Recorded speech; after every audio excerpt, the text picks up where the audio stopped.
Alhamdulillah alladzi khalaqal mauta wal hayata liyabluwakum ayyukum ahsanu amala. Wa ashhadu an la ilaha illallah wahdahu la syarika lah wa ashhadu anna Muhammadan abduhu wa rasuluhu la nabiyya ba'dah. Allahumma salli wa sallim wa barik ala sayyidina wa habibina wa syafi'ina wa qurratu a'yunina wa maulana Muhammad wa ala alihi wa ashabihi wa tabi'in bi ihsani ila yaumiddin, amma ba'd. Faqad qala Allah Ta'ala fi kitabihil karim, a'udzu billahi minasyaitonir rajim, bismillahirrahmanirrahim. Fa amma man utiya kitabahu biyaminihi fayaqulu ha umqra'u kitabiyah inni zanantu anni mulakin hisabiyah fahuwa fi 'ishatir radiyah fi jannatin 'aliyah kutufuha daniyah kulu washrabu hani'an bima aslaftum bil ayyamil khaliyah. Wa amma man utiya kitabahu bishimalihi fayaqulu ya laitani lam uta kitabiyah wa lam adri ma hisabiyah ya laitaha kanatil qadiyah ma aghna anni maliyah halaka anni sultaniyah. Shadaqallahul adzim. Yang sangat saya hormati segenap DKM Masjid Al-Barakah, semoga Allah selalu memuliakan kita semuanya. Para asatidz wal hujjaj, jemaah salat subuh rahimakumullah. Dari ayat yang saya bacakan tadi, yakni surat Al-Haqqah ayat 17 sampai ayat 34, yang intinya ketika kita nanti dibangkitkan oleh Allah yaumul ba'ts, maka kelihatanlah manusia terbagi dua. Ada yang dinamakan oleh Allah ashabul yamin. Inilah orang yang waktu di dunia banyak melakukan amal ibadah, amal-amal soleh lainnya. Dan satu bagian lagi manusia menjadi ashabus simal, golongan kiri, yang dimana golongan kiri ini orang yang ketika Allah menemuinya, ketika dia menghadap kepada Allah, maka dia akan diberikan kitab catatan hariannya. Begitu dia terima dari tangan kirinya, maka itulah dia termasuk adalah ahli maksiat kepada Allah. Ada dua bagian di sini. Yang pertama dalam kitab Tafsir Munir fil Aqidati Wasyari'ati wal Minhaji, hadis diriwayatkan oleh Imam Ahmad dan ini sahih dalam hadis 2671, yang mengutip hadis yang diriwayatkan dari Bara' bin Azib. Ketika kita besok meninggal, apakah itu ashabul yamin, apakah itu ashabus simal, apakah dia seorang yang mukmin atau orang kafir?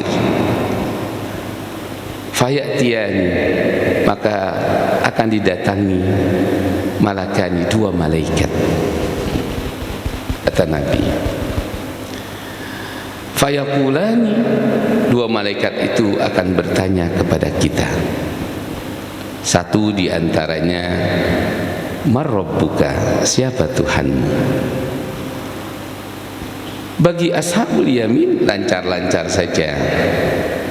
Dia mengatakan, fayaqulu Allahu Rabbi. Terus berikutnya dalam talqin itu, yang ingin saya sampaikan Bapak Ibu sekalian, ketika kita dikuburkan itu kan yang terbayang adalah kuburan itu paling luas 80 kali 2 meter. Betul nggak Pak? Sempit atau luas? Sempit sekali. Sesudah kita diletakkan di lahat, kan dikasih lagi itu tetap dinding ari. Dinding arinya kita kalau nggak pakai bambu pakai apa? Papan. Papannya dicari papan yang kuat atau kayu kapuk.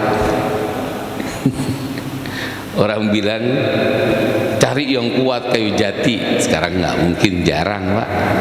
Paling dipasih ya kayu-kayu bekas lah, seperti itu. Yang saya ingin tanyakan, gelap atau terang? Gelap Pak, gelap.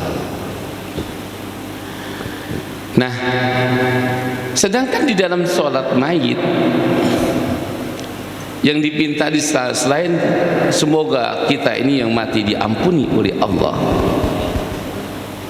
di penghujung doa Allahumma gfir lahu warhamhu wa'afihi wa'fuanhu wakrim nuzulahu, muliakanlah kuburnya. Pernah nggak kita berpikir amalan apa yang dapat memuliakan kubur kita?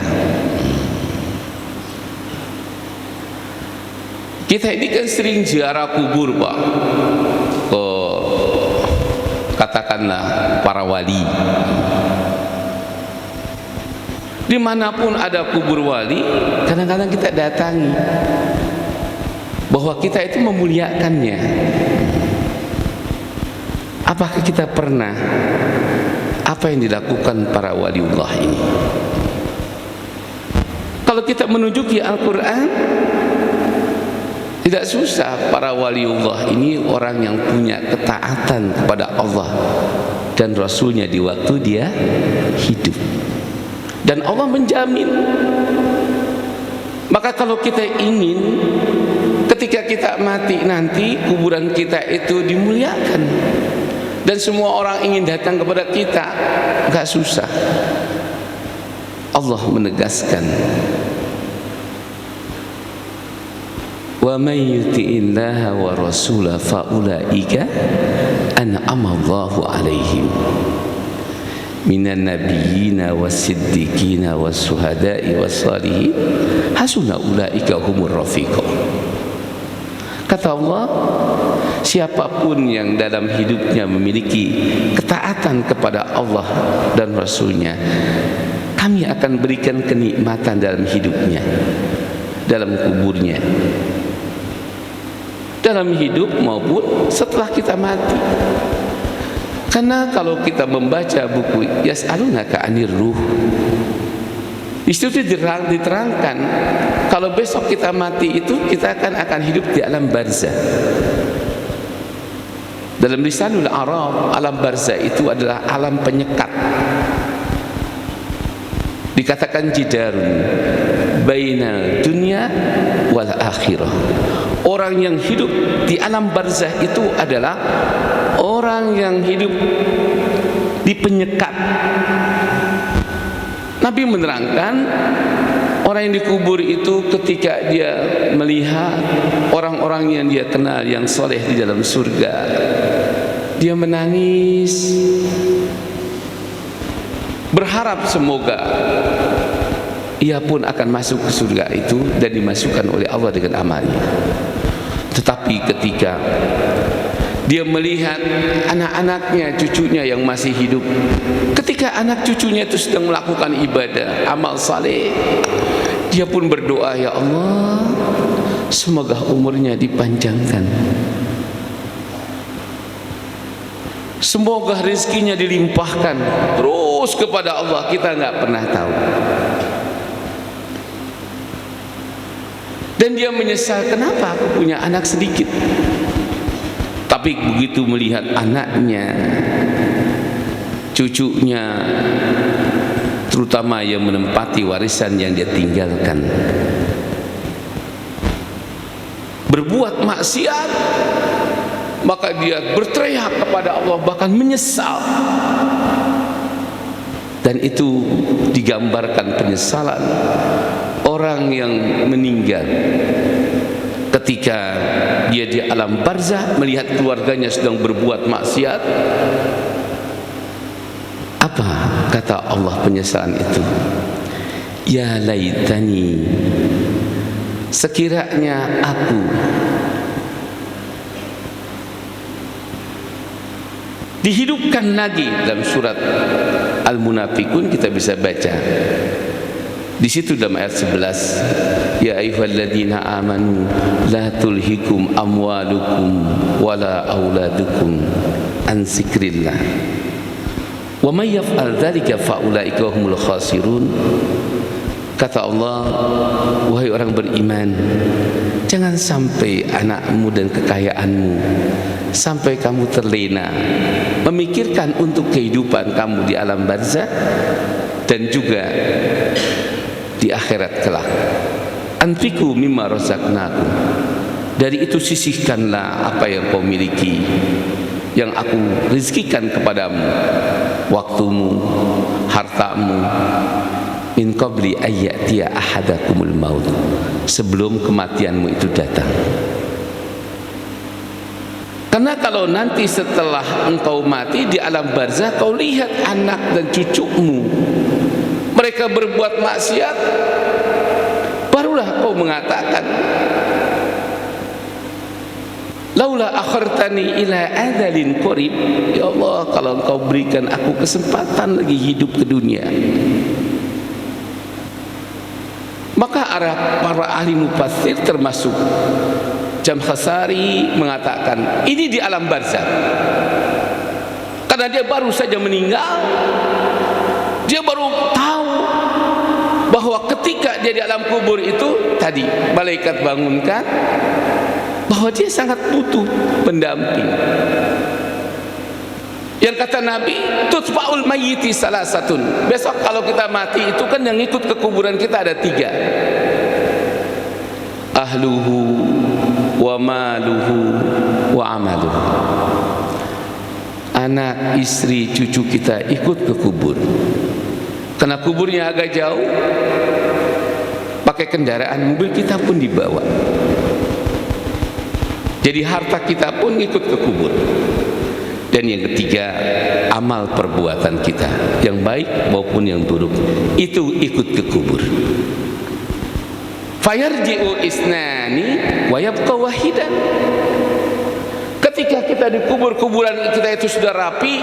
Tadi hadis dari Bara' bin Azib, ketika datang malaikat itu dia dibangunkan, dia kaget karena dia melihat, karena dikubur itu kan sama-sama kubur umum kan, ada yang kuburannya terang, ada yang kuburannya gelap. Kebetulan kalau sekiranya dia mendapatkan kuburan yang gelap itu, pasti dia akan bertanya. Ada yang kuburannya luas, baru mati sudah sibuk membangunkan kuburan itu. Dan ada lagi kuburannya yang sempit, ada lagi di kuburan tuh banyak yang menemani, sibuk dia menanyakan mau makan apa, mau apa. Di dalam hadis Fathul Bari halaman 376 juz ke-8 diterangkan, hampir kalau Imam Ahmad menjelaskan seorang ahli maksiat, maka dia berteriak, laula akhartani ila ajalin qarib fa asaddaqa wa aku minas shalihin. Kalau Allah hidupkan lagi aku sejenak, kalau begini keadaannya, kondisinya, bahwa bahwa anakku pulang, hartaku dibawa pulang, hanya amal-amalan yang menemani semua orang di kubur ini, maka akan kusodakohkan semua hartaku. Kenapa? Karena harta yang kita bagikan untuk fakir miskin, anak yatim yang kita nafkahkan untuk orang tua kita, itulah nanti bentuknya yang menemani kita di kuburan, yang kerjaannya itu menerangi kuburan kita. Sibuk dia sampai kita bertanya, man anta? Siapa kamu ini? Wajhuka karimun, wajahmu penuh dengan kemuliaan, dan juga pakaianmu wa malabisuka thayyibun, bagus begini. Aku gak pernah punya keluarga dan anak-anak seperti kamu ramahnya, seperti kamu juga yang mau memuliakan aku. Apa kata amalan kita? Amal sedekah harta kita itu, ana amalika, aku adalah amalmu. Bapak Ibu sekalian, di dalam hadis ini diterangkan, walaupun kita dalam sholat itu sedikit yang menyolatkan, tapi kalau kita ini punya harta, kemana kita pergi, kita sedekahkan harta kita, itu yang dapat menerangkan kuburan kita. Sampai kalau kita lihat tuh bab iri, boleh kita iri, la hasada illa fisnataini, tidak boleh kita iri kecuali pada dua hal. Satu, warajulun atahullaha ilman, seorang laki-laki atau perempuan yang diberikan oleh Allah ilmu, maka dia beramal dengan ilmunya. Yang kedua, wa atahullahu malan fatasaddaqa bih, dia diberikan harta, kemana dia pergi, dia bagikan, dia sedekahkan hartanya itu. Boleh kita ngomong, ya Allah, kapan kau berikan aku harta yang banyak biar aku bisa sedekah. Kenapa? Ini Pak, yang nanti di alam kubur kita juga, kalau harta itu kita jariahkan, dia bentuknya jariah kita itu nanti laki-laki yang kuat, yang selalu mereka itu berusaha untuk meluaskan kubur kita. Bapak tahu, dalam hadis itu, kullu bani Adam khatun, semua kita di anak Adam kan bersalah. Yang kata Allah, sebaik-baik orang bersalah itu apabila dia sadar, maka dia langsung bertobat. Nah, ahli taubat mati, kuburnya juga akan diluaskan. Yang kedua, idza mata ibnu Adam inqata amaluhu, apabila kita besok mati, anak Adam ini putus semua amal perbuatannya, illa shadaqatun jariyah. Inilah bangun masjid, punya tanah kita luaskan buat jalan, punya tanah kita jariahkan untuk musola, untuk madrasah, tempat pengajian, panti anak yatim. Bapak yakinlah, walaupun anak kita enggak mendoakan lagi di kubur kita sudah diluaskan. Kalau kita di dunia waktu hidup kita punya sedekah jariyah. Kenapa demikian? Nabi sudah tegaskan, man bana masjidan banallahu baitan fil jannah. Siapa orang yang waktu hidup dia membangun masjid berjariah dari hartanya itu, tadi yang saya sebutkan bentuk jariah, maka Allah akan bangunkan baginya rumah di surga. Di kubur pun Imam Ahmad menyatakan Allah bangunkan kubur. Bahkan dalam satu riwayat dalam Fathul Bari, ketika malaikat akan menyoalnya, maka amal jariah kita, amal sedekah kita, dan amal ibadah kita pun mengatakan, janganlah kau bangunkan, biarkanlah dia istirahat. Maka Nabi mengatakan, al mautu lil mu'minina was salihin rahatun. Mati bagi orang mukmin yang soleh, begitu dia mati benar-benar istirahat. Kenapa? Karena ketika malaikat akan membangunkannya, tanyalah kepadaku, aku ini amalnya. Sudahkah kita memikirkan tentang persiapan diri kita untuk mati kelak. Ketika kita dikuburkan, sudah ada yang menerangkan kubur kita dari amal ibadah kita. Sudahkah kita menyiapkan besok ketika kita dikuburkan, kubur yang sangat sempit, tahu-tahu sudah ada yang melebarkan? Itulah harta kita yang kita jariahkan. Ketika dikubur banyak orang ketakutan, nanti sendirian, gelap dan sebagainya. Sudahkah kita mempersiapkan teman yang akan menemani kita di kubur itu, yang akan melayani kita? Itulah adalah bentuknya dari amal sedekah harta kita. Kita nafkahkan untuk sanak famili, kerabat, fakir miskin, anak yatim, di luar daripada zakat harta kita itu. Semua ini, makanya betapa pentingnya sampai Nabi mengatakan, aksirul zikr, perbanyaklah kamu berzikir. Khairul zikr qat'ul lazzat. Sebaik-baik zikir itu adalah memutus kenikmatan dalam hidup, yakni zikrul maut, mengingat mati. Jadi jangan sudah mati baru sibuk cari orang yang mau ngajikan di kubur kita. Walaupun diajikan 1000 hari, 20 ribu, 30 hari, tapi kalau dia hidup nggak ada pernah ibadah, nggak pernah jariah, sama orang juga nggak baik, nggak ada hartanya yang dia sedekahkan, Pak, nggak bakal diterima. Orang Nabi bilang hanya amal kita. Oleh karena itu di dalam ayat ini tidak ada lagi untuk kita bisa membantah dalam surat Al-Haqqah tadi. Wa amma man utiya kitabahu bisimali. Kalau kita dalam hidup kebanyakan kita melakukan perbuatan maksiat hanya untuk menyenangkan diri kita, dan nggak pernah kita berpikir bagaimana caranya besok kita melapangkan kubur kita, menerangkan kubur kita, mencari teman di alam kubur kita. Maka begitu mati dia menyaksikan ternyata fitnah fil mamat, dalam kematian itu dahsyat, Pak.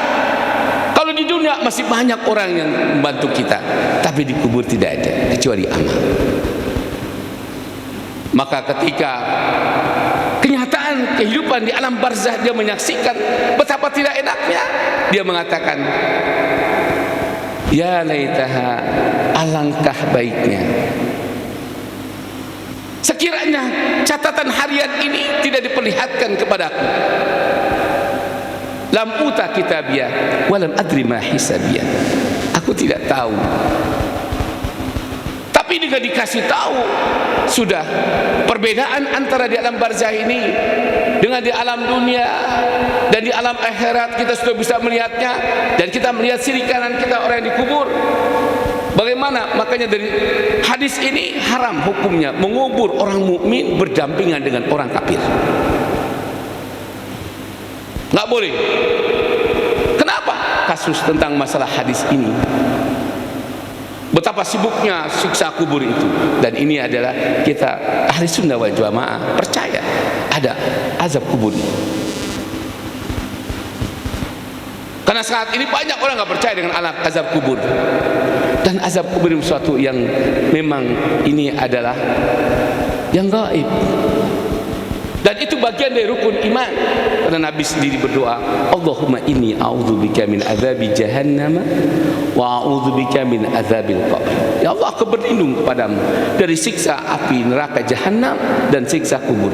Karena siksa kubur ini begitu sudah datang kita akan berteriak,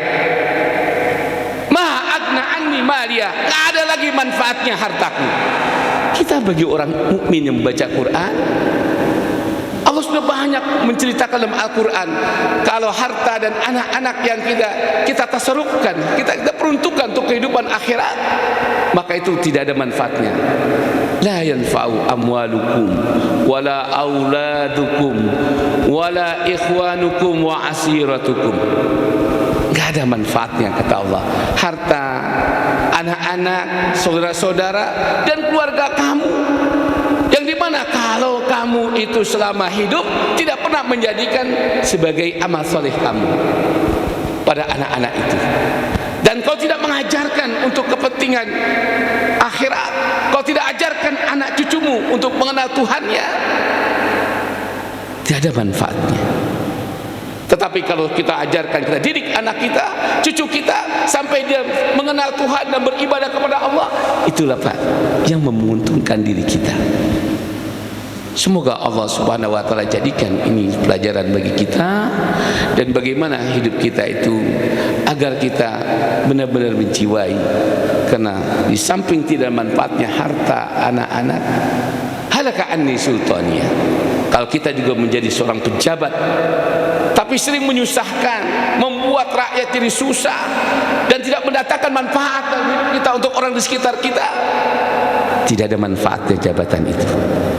Karena Nabi sudah mengatakan, khairukum mayyanfa'u linnas, sebaik-baik kamu yang hidup di dunia ini selama hidupnya mendatangkan kebaikan untuk orang di sekitarnya. Semoga Allah ingatkan kita selalu dan bimbing kita selalu ke jalannya untuk kita selalu memperkaya diri untuk kepentingan akhirat bukan duniawi. Aqulu qawli hadza wa astaghfirul azim wa nafa'ni wa iyyakum fil hakim. Taqabbalallahu minni wa minkum. Al-Fatihah.